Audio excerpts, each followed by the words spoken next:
Into bed, settle into bed themselves. Next morning, Daddy checks on Isabel, 8 a.m. She's gone. The family out of the home while 6-year-old Isabel's room and the rest of the home searched by canines, including a cadaver dog. Cops execute a third warrant at the home, then take the search to a landfill. Neighbors report family dogs bark at strangers, but did they bark that night? Bombshell tonight. In the last hours, cops removed fabric and pillows from a red hatchback parked in the driveway as crime scene tape goes back up at the missing girl's home. And tonight, we learn Isabel usually sleeps with her two older brothers, but not the night she disappears. Why? And tonight, the FBI sends a shrink into the home, now empty, to analyze it. And as cops question overnight work crews around the Celis home, we narrow down the timeline, placing 6-year-old Isabel at her brother's Little League game the night before she goes missing. As we go to air, hundreds of hours of surveillance video being combed by cops tonight. Where is Isabel? We investigate the clues left behind.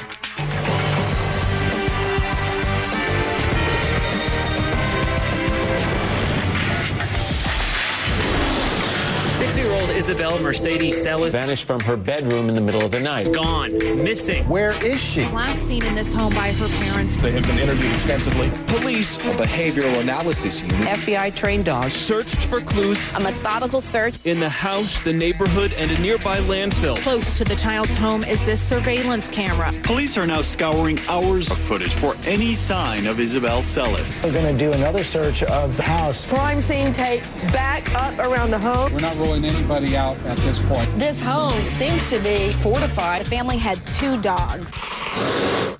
And tonight, after days of questions, the family speaks. Hi, we just wanted to let you guys know we have tremendous gratitude toward Detective Sabori and his elite team, our community and the Little League community and the TMC family crew, and the millions of people around the world who continue to pray and volunteer their time and effort and endless efforts in finding Isabel. We do not want you to focus, or we don't want the focus to be taken off Isabel by us being in front of the cameras or by the media. We are here today to plea for a safe return of our baby girl Isabel. We are cooperating to the fullest extent with the investigation. We are increasing the reward. Just please, to the person or persons who have Isabel, tell us your demands. Tell us what you want. We will do anything for her. We're looking for you, Isa. We love you, and we miss you so much. And we will never give up. We will never give up looking for you. Good evening. I'm Nancy Grace. I want to thank you for being with us. Bombshell tonight. A parent's worst nightmare. Mom and dad tuck their 6-year-old girl Isabel into bed, settle into bed themselves. Next morning, daddy checks on her. 8 a.m. Isabel gone. In the last hours, cops removed fabric and pillows from a red hatchback parked at the family home as crime scene tape goes back up yet again at the missing girl's home. We are live and taking your calls. A lot of new evidence, a lot of new clues we've uncovered overnight. We learned, for one thing, Mom left that morning around 7:30 a.m.-ish. We learned she did not check Isabel's room before she left. That was a big question. We narrowed down the timeline, learning that Isabel was spotted Friday evening at a late Little League game. So therefore, it's not a question of who else saw Isabel on Friday or was she at school. We know she was alive and well Friday night, bolstering the family's story. We are taking your calls out to Paul Birmingham, News Director, KNST, joining me there in Tucson. Paul, what do you know? Well, these new developments, very interesting to say the least. At least 2 technicians, these appear to be crime scene technicians, removing these items from a red hatchback that is parked on the driveway of the Celis' home. Now, this car, we are told by Tucson police, does not drive. It's not drivable. It's not operational. Unclear exactly when it was used last. We're seeing fabric removed. We're also seeing what appear to be pillows removed by these individuals who, again, appear to be evidence technicians. Again, another ominous sign, this crime scene tape going up around the Celis' home. It had been removed for some time. It is back up.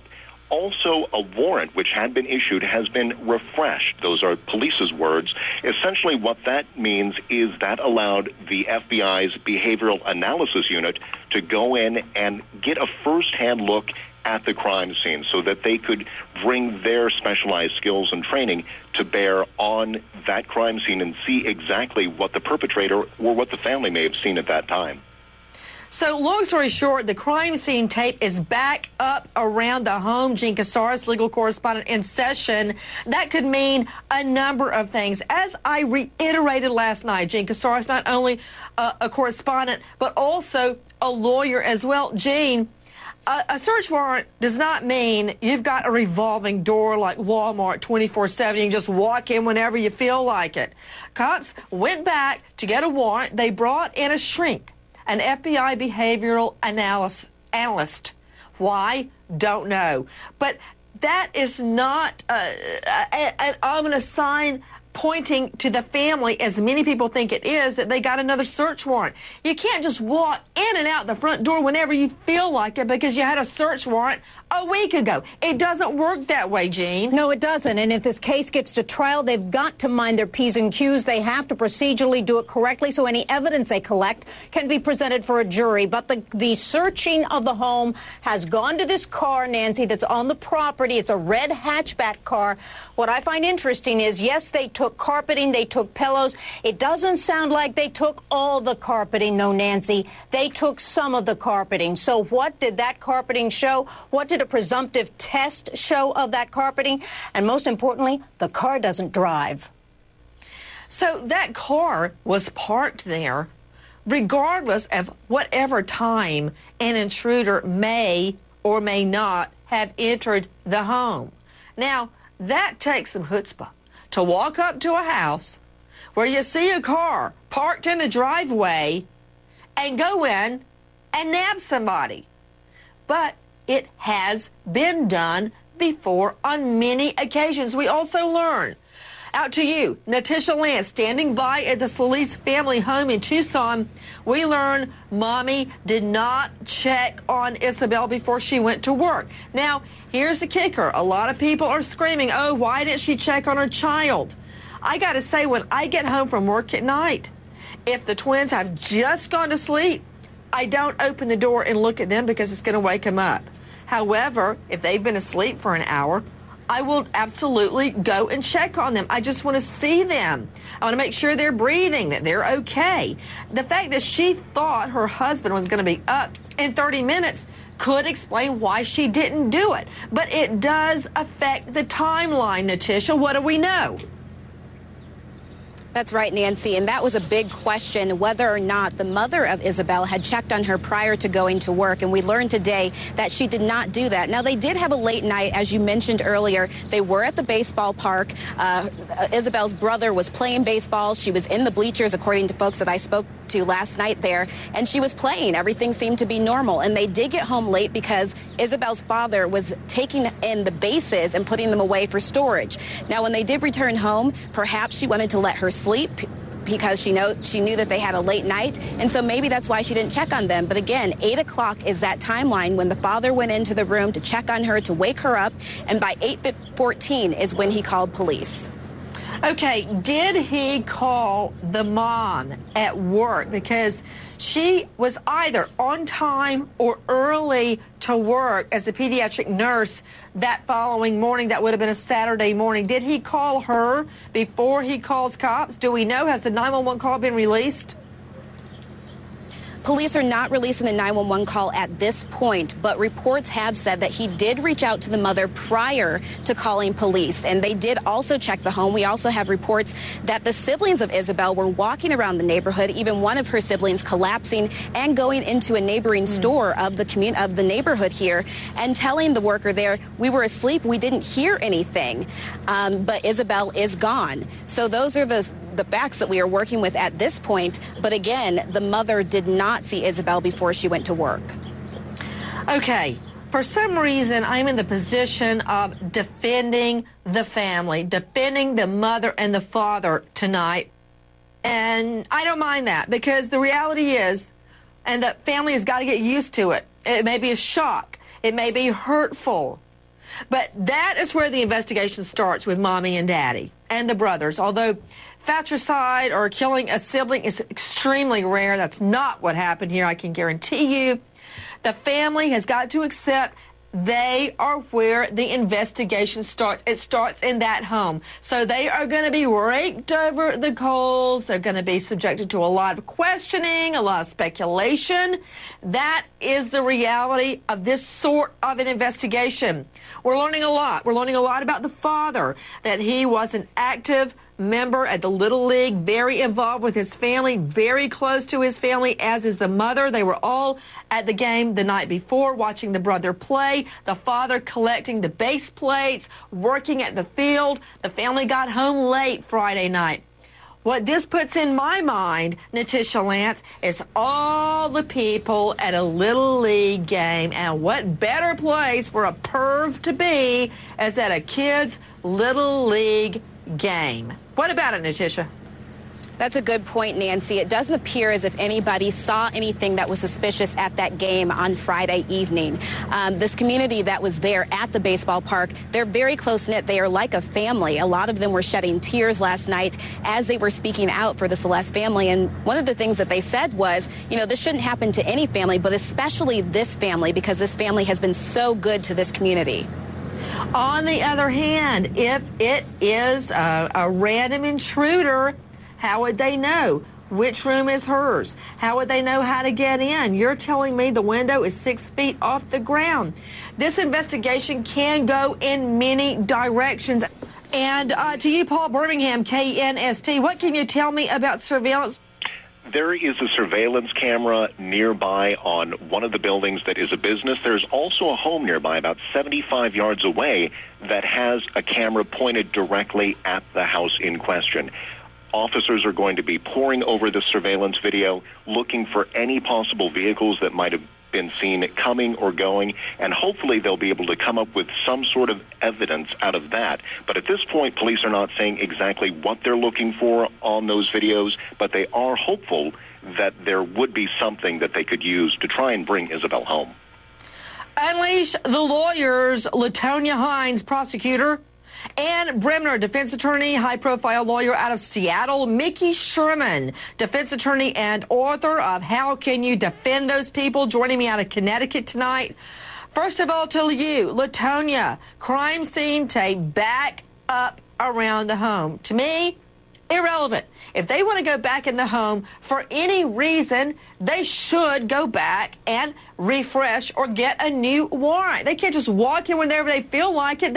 So that does not mean anything nefarious or ominous about the family, does it, LaTonya?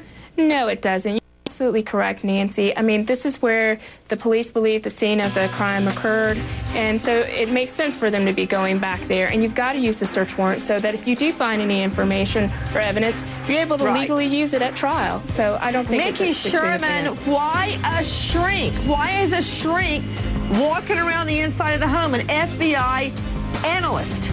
This is 2012. It's the CSI world, as we see on TV every night. There's new forms of identification, new forms of investigation, and they're staying up to date. It's admirable. Ann Bremner, I don't think there was ever a murder case that I tried where I did not with a warrant, if necessary, go back to the scene and just walk around it so I could jive it with the facts that I know or determine the facts were inconsistent. Absolutely, and you go back, Nancy, again and again and again. That's what a good prosecutor does, and that's what you did as a great prosecutor. Go straight to your calls in just one moment, but first, Ellie, we are hearing that police are now searching for Isabel in washes and drainage areas.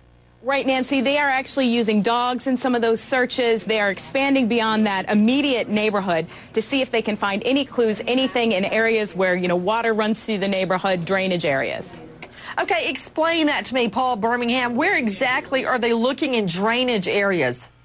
The way that Tucson is situated, there are a number of dips in roadways, washes that come down from the hills that surround the community, where when it rains, these become essentially rivers. And these are areas where kids sometimes will wander off. They'll play in those, even though it's very dangerous. So it's not uncommon, even in what appears to be an urban area, to have these areas that are overgrown with brush and trees and that sort of thing, and they become very active during the storm season. But for the most of the time, it's a place where kids would go and possibly hide, or somebody could potentially hide a body.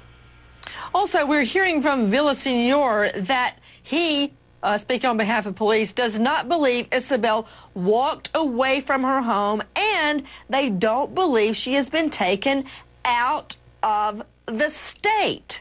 Jean Casares, where are they? How are they making that leap of logic? They have to know more than we know. And we also know they are scaling back the physical search. They had 250 officers physically searching for her, scaled back to 30, 20, and 30 are now doing tip leads.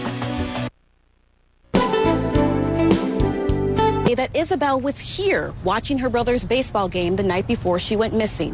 While police have scaled back the investigation and they still have a number of questions, they are making this a top priority. And the question still remains, what happened to the 6-year-old little girl? 6 years old and abducted. Everything goes through your mind. The desperate search to find missing Isabel Celis before it's too late. Find Isabel and bring her home safely. The precious first grader last seen in her very own bedroom. How do these children just disappear without anyone inside noticing? Someone has taken all of this away from me and everyone else who loves her. There are no words that can possibly describe the ache in my heart or the emptiness in my life. I know that someone knows where Lacey is, and I'm pleading with you, please, please, let her come home to us. I want you to know that I will not sleep until this person is found. I hope they get you, and I hope they make you pay for a long, long time. And in honor of Samantha, in honor of Jessica, and Molly Fish, and Polly Klass, and Adam Walsh, how many children do we have to take away before we as Americans get organized? We outnumber you so many times over. There is no excuse, and we're not going to let you get away with this anymore. All the parents out there, I know everybody does, but do it more often. Make sure you get that hug and kiss every day before you leave that house. I did. I got mine. You just make sure you get yours. You were earlier seeing video from ABC's Good Morning America, and the last voice you heard is that of Mark Lunsford. I recall distinctly when his 9-year-old little girl Jessica went missing. And with me right now is Mark Lunsford. Mark, thank you for being with us. Long time no see, friend, and a lot of people are calling for the parents in this case to speak out, to make a public plea. What is the benefit of making that public plea for the return of your daughter, return of your child? It's coming from the parent. And I mean, I think it's important that parents do get involved, and with limitations, by talking to the media, pleading to your communities and surroundings for your daughter. I mean, it does help, and it will help. But they need to hear from you. Mark, what do you think the holdup is? In fact, there are reports right now that the parents are actually in hiding, that it has been days and no word from the parents anywhere. Well, you know, Nancy, it can be really overwhelming of the mass media outlets that get together at your home. So, you know, it's probably got a lot to do with it. But there's people that can help them to talk to the media.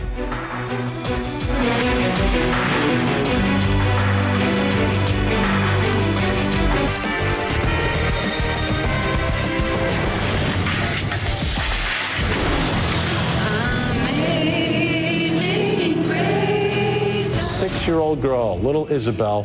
Where is she? Isabel was last seen in this home by her parents. The screen was removed and the window was open. Isabel was gone. Isabel often spent the night sharing a bed with siblings, but on the night in question, she was alone in her room. And if, she were to have walked away, which I highly doubt. The FBI is stepping up its involvement. A behavioral analysis unit is now working with lead investigators. We're still saying suspicious disappearance possible. Where is 6-year-old Isabel? There are reports circulating now that police believe she could actually be caught on store surveillance camera.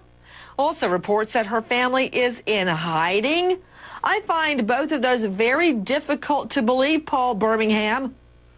Well, that is the question. Without having talked to the parents, people are left to wonder, where are they? We're not seeing them at any of these vigils. In fact, last night, many people went to that vigil thinking that we might see the parents come out and make some public statement. That did not happen. The surveillance cameras also very interesting just because of the proximity, the fact that the Celis house is at the end of the street, right across a wall from a large commercial building, with a surveillance camera right there. Now, did it have the ability to capture that home? Only the police know that right now, and that's a fact that they're not telling us. Okay, what about it? What can you tell me? Natisha Lance, you're there on the scene. What's this business about the parents being in hiding and about the possibility she's caught on surveillance video at a store? Okay, well, the first thing about the parents, we don't know what their location is. I can tell you, though, that we did see Isabel's older brother, her 10-year-old brother, Julian, right before we went to air today. He was with some relatives. It appeared to possibly be an aunt and his grandfather, but I don't know if the parents are staying with him as well. That would be at the grandparents' house, which is right down the street, right directly from where I'm standing, in front of where I'm standing right now. Now, as far as the surveillance video, this would be from an Office Max, which is across a parking lot from where the Celis family lives. There is a wall that borders the parking lot, but there are surveillance cameras that are at the top of that building, which is on the side of the Office Max, and those cameras do point in that direction. I did ask police today if those cameras would capture anything that would be happening at the home. They said they don't know at this point, but they are going over all of the surveillance video from not only that business, but all of the businesses in the area. Back to Mark Lunsford, whose daughter Jessica was abducted from her home back in 2005. Mark, back to the parents reportedly in hiding. I think I would take that with a box of salt. How overwhelming is this to a parent? Because I recall as a crime victim when my fiance was murdered, I couldn't put two sentences together. I think I would try to do better if my child was missing, God forbid, to try to help find the child. But their state of mind must be so devastated, Mark Lunsford. I'm sure they are devastated, and I'm sure that having all those media outlets come at you all at once is very overwhelming. I spent most of my days and nights doing interviews all day, all night. I remember. Every 15 minutes. You get involved. I'll tell you what John Walsh and Mark Klass told me. Get involved. Talk to the media. Ask people for help. You don't have to answer a bunch of questions. Just ask them for their help. Everyone, we are taking your calls, but I quickly want to go back out to the reporters to address some breaking news that we are learning. We have that flyers are being plastered everywhere in the search for her, even as cops are scaling back the manhunt, the actual physical search for her. At this time, a behavioral analyst has just gone through the home. To Brian Russell, forensic psychologist, what does a behaviorist hope to learn by going through a crime scene? Nancy, great question. First thing they want to do is just get a general sense of what life in this house was like. Then they want to compare the parents' accounts What do you mean of by what that? life was like in the house. What do you mean life in the house was like? You mean, is it a pigsty? Is it neat? Is it orderly? I mean, for me, that fluctuates with the day and what the twins and what I'm doing, whether everything's a wreck or whether it's quasi-orderly. So what are you going to gain by looking at an empty cereal bowl? Help me out. Well, what you're trying to get, Nancy, is some context for what the parents have said. So, for example, if the parents have said that it is plausible that someone entered that house, a stranger, found the child in her room and left the house with the child, you want to get a sense of what does this environment really look like? Just like you said you did when you prosecuted murder cases. You wanted to go to the scene and get a sense of, can I see this happening the way that someone said it did? If so, then that's helpful because that supports the parent's story. If not, then you have new questions to go back and address to the parents. And I will give you a perfect example out to you, Latonia, Ann, and Mickey. To you, Ann Bremner, I recall a homicide, a murder I prosecuted. It was a dope case, a murder over drugs. And I had been to the scene, and when the defense witness stood up and said what they saw, I knew it was impossible because of a very high, thick hedge of bushes that would absolutely have precluded that witness where he was seeing what he said he saw, and it torpedoed their case. So to prosecute or to talk about a case you haven't been to the scene, it's a waste of everybody's time. What about it, Ann? Well, absolutely. We used to have a sign-out sheet when I was a DA, and I would sign out to the crime scene. I was constantly out there, and I think it's so important because you need to go to every single aspect, see what you can see, what they could have seen, how it could have happened. I had a case where the windows were broken from the inside out when the person said an intruder came in, broke in the windows, and killed someone. Impossible. Mickey Sherman, all this business about the parents not speaking out, word has gotten back to us that the cops told them not to speak out, but as a matter of fact, the cops did not tell them not to speak out. They don't have to answer questions to make a public plea, do they, Mickey? No, and of course, the person who really laid it out perfectly is Mr. Lonsford there on the show. Can you imagine the bevy of reporters when you are not just the victim, but your child is missing? And it's not like we're in front of a TV camera entertaining somebody. These people are absolutely besieged by a little team of aggressive reporters, and I'm not talking about the HLN people, but from all over the world people come and converge on these scenes, and they've got a battery of satellite trucks out there, aggressive bookers, commentators, whatever, and I can totally understand how these people just kind of withdraw into their shell. To you, Latonia Hines, prosecutor joining us out of the Atlanta jurisdiction. Neighbors received a questionnaire. Let's pull up the questions on that questionnaire, Dana, very quickly. And I've got the questionnaire right here from police. Does your home have exterior surveillance? Are you aware of neighbors have surveillance? Do you have a dog? Did it bark? Who was the missing child usually with? What was the child usually doing when you saw the child? What are they trying to get at, Latonia? They're trying to find out what could have possibly occurred on that night. They're trying to see, wait a minute, you have dogs out there. Were they barking at that time? Do the dogs usually bark if there's some stranger in the neighborhood? I mean, they're trying to find out the conditions because the neighbors are going to know the most about that neighborhood, what's going on there, and see if they could have possibly spotted anything out the ordinary. To Steve Moore, former Fed with the FBI, also worked in Tucson. Steve, what do you know about this area? And number two, we always make fun of the nosy neighbor, Gladys Kravitz, but the reality is a nosy neighbor can give very important information. Yeah, the nosy neighbor is very valuable. I did do some work while I was stationed in L.A. in Tucson. I know the area fairly well. The police right now are throwing out a very wide net. I don't think they have any kind of idea who it is. What concerns me is that rather than asking for consent to search the house, they're getting a warrant. Yeah, I noticed that too, Steve Moore. And what can you tell me about this particular area and the circumference of the area? Is it residential, commercial, what? Right along Craycraft there's an entire area where there are drug deals going on. There are large drug shipments. Most of my surveillance in that area was done on drug cases.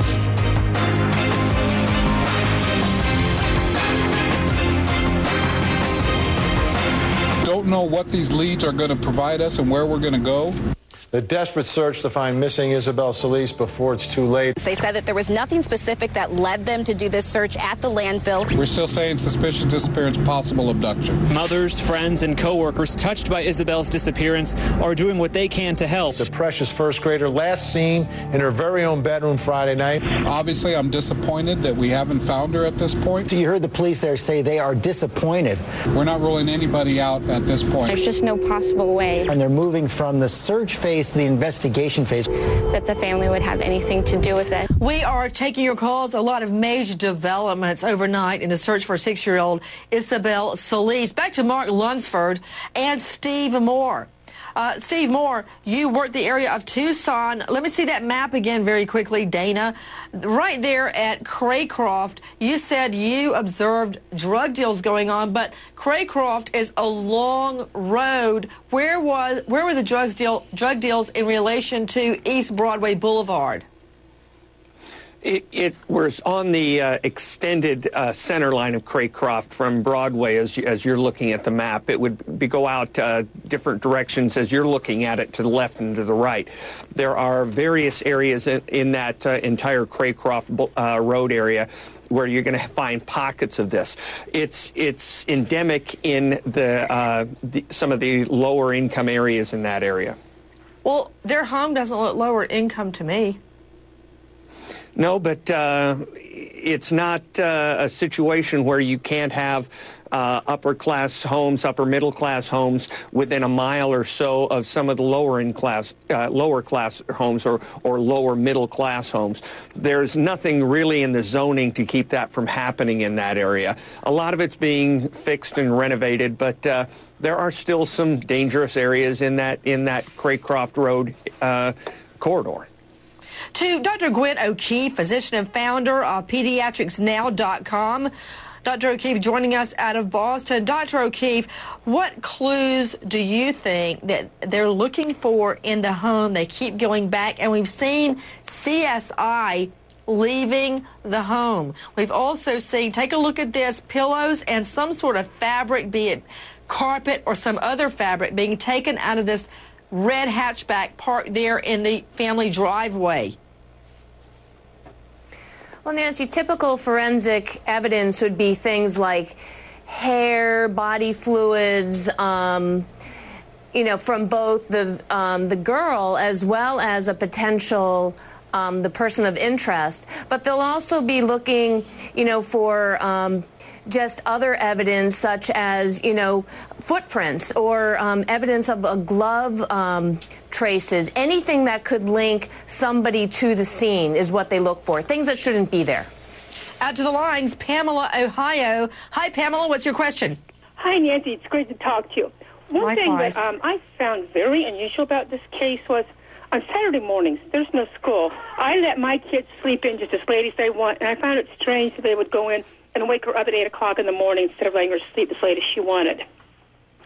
Interesting. Pamela, really, they can't win for losing because a lot of people claim, why didn't you check the child before you went to work at 7:30 or before? Yeah. And then your point, which is a very valid point, why would you wake him up on a Saturday morning at 8 o'clock? For all I know, they had Little League. I don't know why he went in there and the father checked on her at 8 o'clock.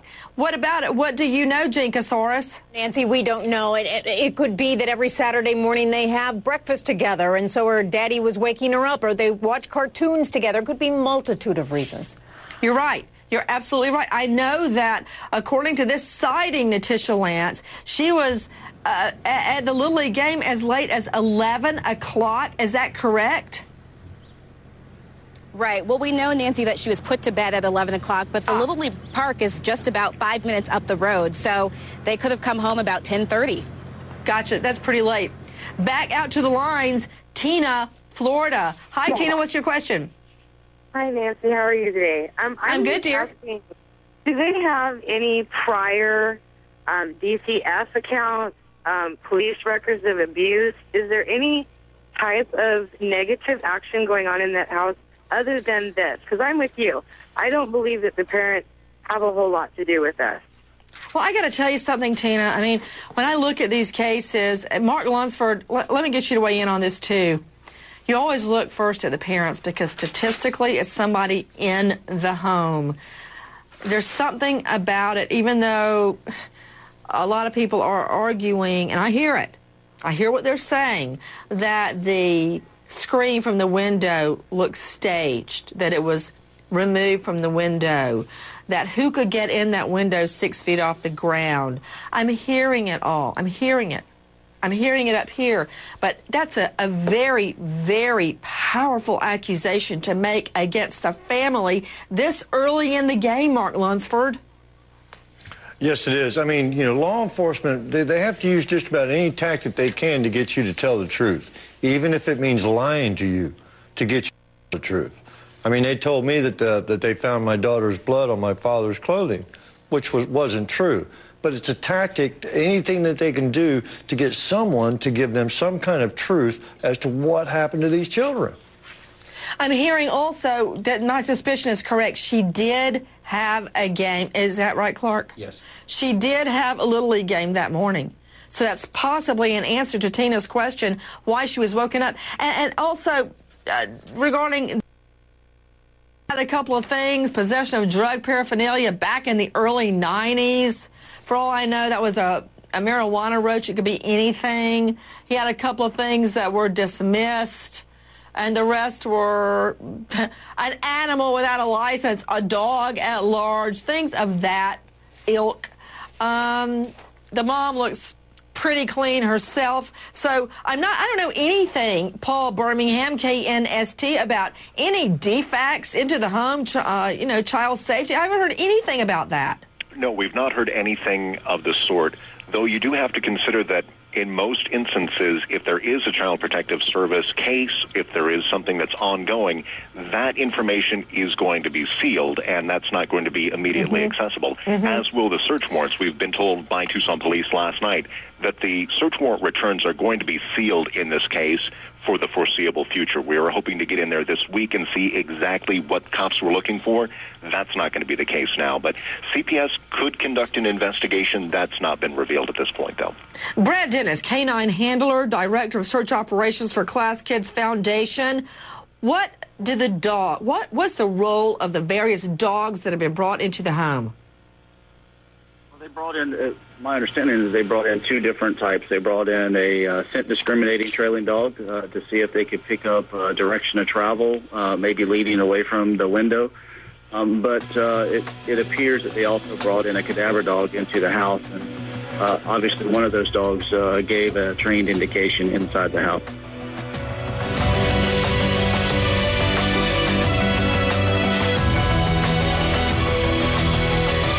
Six-year-old girl who disappeared seemingly without a trace. We love Isabel and will never give up finding her. Police tell us the trash in Isabel's neighborhood was picked up. The location of the trash they were looking. And to you, Ellie Jostad, now let me throw this to Natisha there on the scene. Elle, I understand the family is allowed back in the home, but they're not coming back. The dad's only gone back to get his wallet and his toothbrush. That's right. They did go back yesterday evening to get those particular items, but they are not allowed in quite yet today. The police do expect to release the scene at some point later on tonight, but as of yet, not.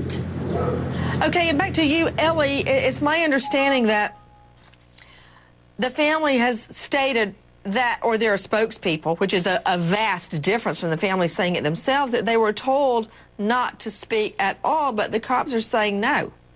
Well, right, Nancy, and it's not really clear what the discrepancy is here. We were told by a friend of the family that the FBI had requested they not do any interviews with the media.